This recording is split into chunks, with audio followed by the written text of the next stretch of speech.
ರಾಸಲೀಲೆ ಪ್ರಕರಣದಲ್ಲಿ ಡಿಜಿಪಿ ರಾಮಚಂದ್ರ ರಾವ್ಗೆ ಈಗ ಮತ್ತೊಂದು ಶಾಕ್. ಅಮಾನತ್ನಲ್ಲಿರುವಂತಹ ರಾಮಚಂದ್ರ ರಾವ್ಗೆ ತನಿಖಾ ಸಂಕಷ್ಟ ಶುರುವಾಗಿದೆ. ಡಿಜಿಪಿ ರಾಮಚಂದ್ರ ರಾವ್ ವಿರುದ್ಧ ರಾಸಲೀಲೆ ಹಗರಣಕ್ಕೆ ಸಂಬಂಧಪಟ್ಟಂತಹ ವಿಡಿಯೋಗಳು ಅಸಲಿ ಅಂತ ರಾಜ್ಯ ಸರ್ಕಾರಕ್ಕೆ ಎಡಿಜಿಪಿ ಆರ್ ಹಿತೇಂದ್ರ ನೇತೃತ್ವದ ವಿಚಾರಣಾ ಸಮಿತಿ ವರದಿಯನ್ನ ಸಲ್ಲಿಸಿದೆ. ಈಗ ಸರ್ಕಾರ ತನಿಖೆಗೆ ಆದೇಶವನ್ನ ನೀಡಿದೆ. ಇಲಾಖಾ ತನಿಖೆಗೆ ಎಡಿಜಿಪಿ ಹಿತೇಂದ್ರ ಸಮಿತಿ ಕೊಟ್ಟ ತನಿಖಾ ವರದಿ ಆಧರಿಸಿ ಇಲಾಖಾ ತನಿಖೆಗೆ ಆದೇಶ ಹೊರಬಿದ್ದಿದೆ. ರಾಮಚಂದ್ರ ರಾವ್ ವಿರುದ್ಧದ ವಿಡಿಯೋ ನಕಲಿ ಅಲ್ಲ, ಅಸಲಿ ಅಂತ ವರದಿ ಇದೆ. ಈ ಕುರಿತಾಗಿ ಡೀಟೇಲ್ಸ್ ಕೊಡ್ತಾರೆ ನಮ್ಮ ಬೆಂಗಳೂರು ಬ್ಯೂರೋ ಹೆಡ್ ರಮೇಶ್. ಇದೀಗ ನಮ್ಮ ಜೊತೆ ಸಂಪರ್ಕದಲ್ಲಿದ್ದಾರೆ.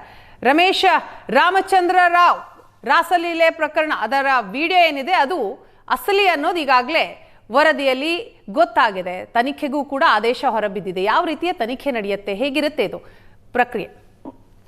ಡಿಜಿಪಿ ರಾಮಚಂದ್ರ ಅವರ ರಾಸಲೀಲೆ ನಡೆಸಿದಂತ ವಿಡಿಯೋಗಳೇನು ಬಯಲಾಗಿತ್ತು, ಅದಕ್ಕೆ ಸಂಬಂಧಪಟ್ಟಂತೆ ಒಂದು ಕಮಿಟಿಯನ್ನು ರಾಜ್ಯ ಸರ್ಕಾರ ನೇಮಕ ಮಾಡಿತ್ತು. ಆ ಹಿತೇಂದ್ರ ಅವರ ನೇತೃತ್ವದ ಒಂದು ಎನ್ಕ್ವೈರಿ ಕಮಿಟಿ ವರದಿಯನ್ನ ಸಲ್ಲಿಕೆ ಮಾಡಿ 100 ಪುಟಗಳ ವರದಿಯನ್ನ ಸಲ್ಲಿಕೆ ಮಾಡಿದೆ. ಅದರಲ್ಲಿ ಒಂದಷ್ಟು ಅಂಶಗಳನ್ನ ಹೇಳಿರುವಂತದ್ದು. ಅಂದ್ರೆ ರಾಮಚಂದ್ರ ರಾವ್ ಅವ್ರು ಏನ್ ಹೇಳಿದ್ರು, ಇದು ಎಐ ಜನರೇಟೆಡ್ ಅಂದ್ರೆ ಎಐ ಜನರೇಟೆಡ್ ಅಲ್ಲ, ಅದು ಅಸಲಿ ವಿಡಿಯೋ ಅನ್ನುವಂಥದ್ದು. ಫೊರೆನ್ಸಿಕ್ ಲ್ಯಾಬ್ ನ ಅಂದ್ರೆ ವರದಿಯನ್ನ ತರಿಸಿಕೊಂಡು ಮತ್ತೆ ಆ ವಿಡಿಯೋದಲ್ಲಿರುವಂತಹ ಮಹಿಳೆಯರನ್ನ ಪತ್ತೆ ಮಾಡಿ ಅವರ ಹೇಳಿಕೆಯನ್ನ ಪಡ್ಕೊಂಡು ಮತ್ತೆ ಬೆಳಗಾವಿಯಲ್ಲಿ 2017-17ರ ಸುಮಾರಿನಲ್ಲಿ ಆಗಿರುವಂತಹ ವಿಡಿಯೋ ಆಗಿರೋದ್ರಿಂದ ಅಲ್ಲಿನ ಸಿಬ್ಬಂದಿಗಳನ್ನೆಲ್ಲ ಮಾತುಕತೆಯನ್ನ ನಡೆಸಿ ಅದರ ಮೇಲೆ ವರದಿನ ಸಲ್ಲಿಕೆ ಮಾಡಿರುವಂತದ್ದು. ಈಗ ಅದು ಅಸಲಿ ವಿಡಿಯೋ, ಅವರು ಕರ್ತವ್ಯ ಲೋಪವನ್ನು ಮಾಡಿದ್ದಾರೆ, ಅವರ ಅಧಿಕಾರ ದುರ್ಬಳಕೆಯನ್ನ ಮಾಡ್ಕೊಂಡಿದ್ದಾರೆ ಅನ್ನುವಂಥದ್ದು ಗೊತ್ತಾಗಿರೋದ್ರಿಂದ ರಾಜ್ಯ ಸರ್ಕಾರ ಅವರ ವಿರುದ್ಧ ಇಲಾಖಾ ತನಿಖೆಯನ್ನ ಈಗ ಇನಿಷಿಯೇಟ್ ಮಾಡಿರುವಂತದ್ದು. ಅಂದ್ರೆ ಈಗ ಸರ್ಕಾರದ ಉನ್ನತ ಮೂಲಗಳು ನ್ಯೂಸ್ಗೆ ಖಚಿತಪಡಿಸಿದ್ದೇವೆ, ಅವರ ವಿರುದ್ಧ ಇಲಾಖಾ ತನಿಖೆಗೆ ನಾವು ಆದೇಶವನ್ನ ಮಾಡಿದ್ದೇವೆ ಅನ್ನುವಂಥದ್ದು. ಅಂದ್ರೆ ಈಗ ಅವರು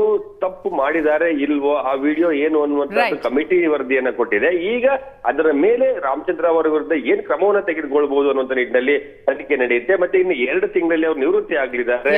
ಈಗ ಮೇಲ್ನೋಟಕ್ಕೆ ನೋಡಿದ್ರೆ ಅವರು ಅಮಾನತ್ತಿನಲ್ಲಿಯೇ ನಿವೃತ್ತಿ ಆಗ್ತಾರೆ ಅನ್ನುವಂಥದ್ದು ಮೇಲ್ನೋಟಕ್ಕೆ ಖಚಿತವಾಗಿ ಕಾಣ್ತಾ ಇದೆ. Thank you Ramesh.